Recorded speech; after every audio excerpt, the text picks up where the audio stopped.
22 ans se sont écoulés alors que la justice française mène des enquêtes sur le crash de l'avion de Habyarimana survenu en avril 1994.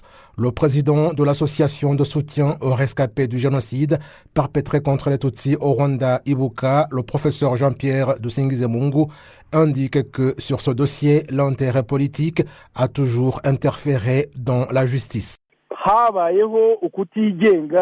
Il n'y a pas eu d'indépendance de la justice française, surtout à cause de la politique de la France et différents dirigeants français qui ont toujours soutenu ceux qui ont préparé le génocide perpétré contre les Tutsis.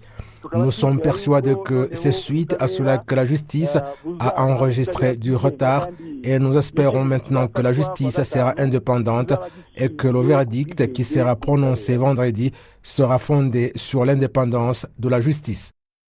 Ce vendredi, le 3 juillet, la Cour d'appel de Paris va prononcer son verdict sur le résultat de l'enquête sur le crash de l'avion de l'ancien président du Rwanda, qui serait la dernière côté français. L'association Survie France, qui dénonce les complicités françaises en Afrique, indique que rendre publique la vérité, c'est la base de tout. Martin David, membre de cette association, dit que le verdict qui sera prononcé devrait se référer à cela.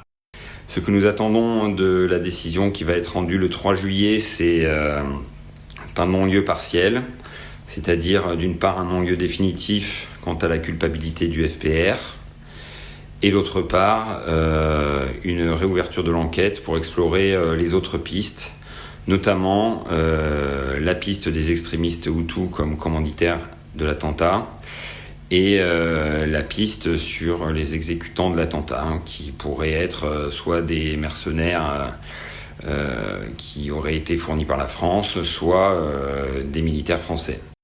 Le président de l'association Ibuka indique par ailleurs qu'il y a eu dévalorisation des enquêtes et rapports effectués par le Rwanda. Vous connaissez surtout la commission Mutsinzi. Elle a montré que ceux qui ont tiré sur l'avion étaient dans la zone de Kanombe et nous savons bien ce qui était là. Nous savons que c'était des militaires de Habyarimana. Nous espérons que le verdict qui sera prononcé doit aller dans ce sens.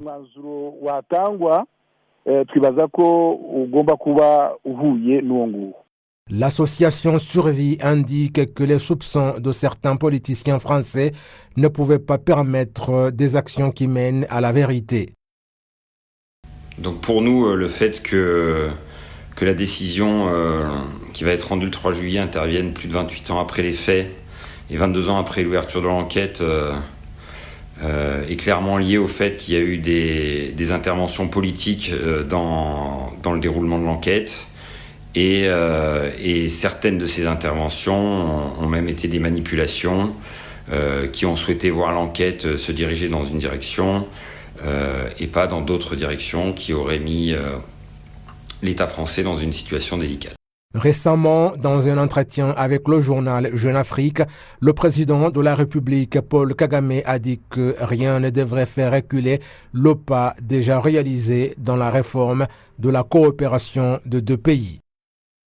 Un progrès constant depuis l'élection du président Macron est très différente de ce qu'elles ont pu être. Certes, cela ne dépend pas que de lui et de moi. Il faut tenir compte d'un environnement politique plus large qui contribue à déterminer le rythme de nos progrès. Mais la volonté est présente de deux côtés et ce n'est sans doute pas un hasard si les rapports entre la France et l'Afrique ont également changé pour le meilleur. En ce qui concerne le Rwanda, je perçois ces relations comme quelque chose de complètement nouveau et redéfini. Je crois que le passé est derrière nous.